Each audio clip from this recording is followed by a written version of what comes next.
Greetings, folks. This is Mason Weaver. Stay right or be left. Boy, you know what? There are examples all over this planet about how crazy mankind is and becoming and always has been. Today I want to point out to you some real serious problems with our spirit as a nation.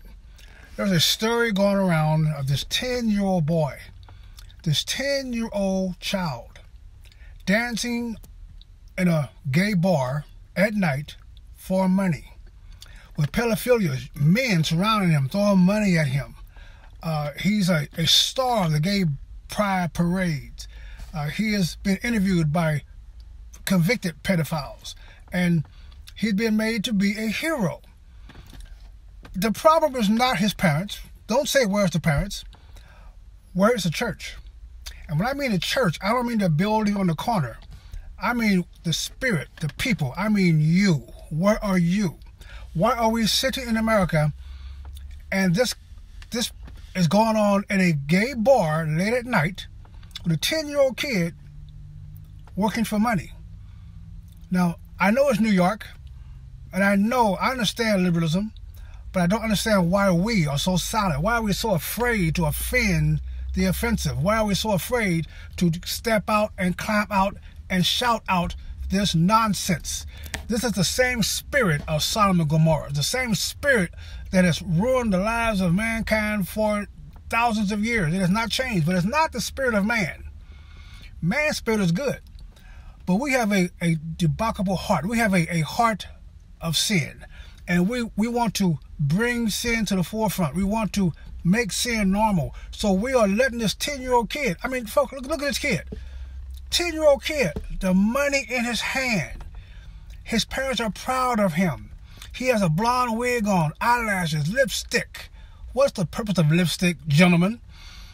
And he's dancing in a bar. Folks, these are our children, and they expect us to guard them. This is normal. They want your kids to look at it as normal. They want you to believe it's normal, and they will criticize and ridicule you if you step out against that. So I'm asking you, Paul said, if you're going to suffer for righteousness. This is a call for righteousness. This child is picking up money.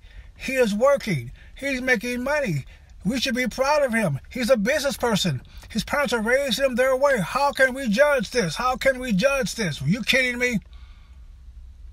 Church people, if you're not loud, if you are ashamed, or if you are ashamed of the gospel, the Bible says God will be ashamed of you. And if you want God to be serious about you, you better be serious about God. I'm tired of the political correctness. I'm tired of the offensive people in our face coming against us. I am tired of it. So I want to know, church, this little 10-year-old boy is switching around all that money on the floor. Look at the money on the floor. Satan promised Jesus, I will give you money and everything else out here because it's mine to give. Jesus did not call him a liar. He's switching. He's got money in his pocket. They're praising him. They're applauding him. They're lifting him up. They're celebrating him. They're telling him not only is it normal, it's natural, and you should be proud of this. They're telling him to be proud of this, church. Now, I don't want to hear you talking about how bad this is and where the parents are. We should call Child Protective Services. Are you kidding me? In New York, Child Protective Services? No. This should not be popular. Now, mainstream press, I have seen no stories about this. I have seen no stories. I have searched the news. I can't even verify this is true because I have not seen anything in mainstream press about this.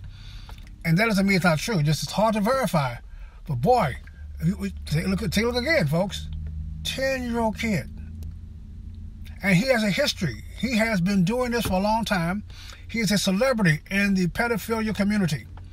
And I've said years ago, I was taking sociology with my wife. She's going to college. And there's a book, the DMV-4. It's a book for diagnosing the illnesses. Before you can send your bill to the hospital, to the insurance company, you got to fill out these little things that's outlined in this book about every illness. And pedophilia, back then, pedophilia was described in 4 different ways. And number 4, the person had to feel guilt over what they were doing to children. If the person did not feel guilt, They're not diagnosed as a pedophilia. They want this to be normal. It's the next civil rights. Homosexuality was against the law decades ago, against the law, and a mental illness. So it is normal, and you can't even talk about it being against the law. Next would be pedophilia. After that, bestiality. They want your children, and I want to know, are you going to sit back and let the government handle this? Are you going to protest to the government to change the laws? He's out late at night. He's on a bar, under 21. Blah, blah, blah, church. Don't you dare leave it to Caesar. Nothing belongs to Caesar. I want to know you're tired of this mess. Join me on JesusCaucus.com, JesusCaucus.org. Join me at You Ought to Be Free. We're building a network. We're going to launch in a few weeks. You build a network for us to come together on social media to discuss social events. If you got enough of this kind of stuff, you better join us and speak up. This is Mason Weaver. Stay right or be left. Eternity is a long time to be wrong. God bless you.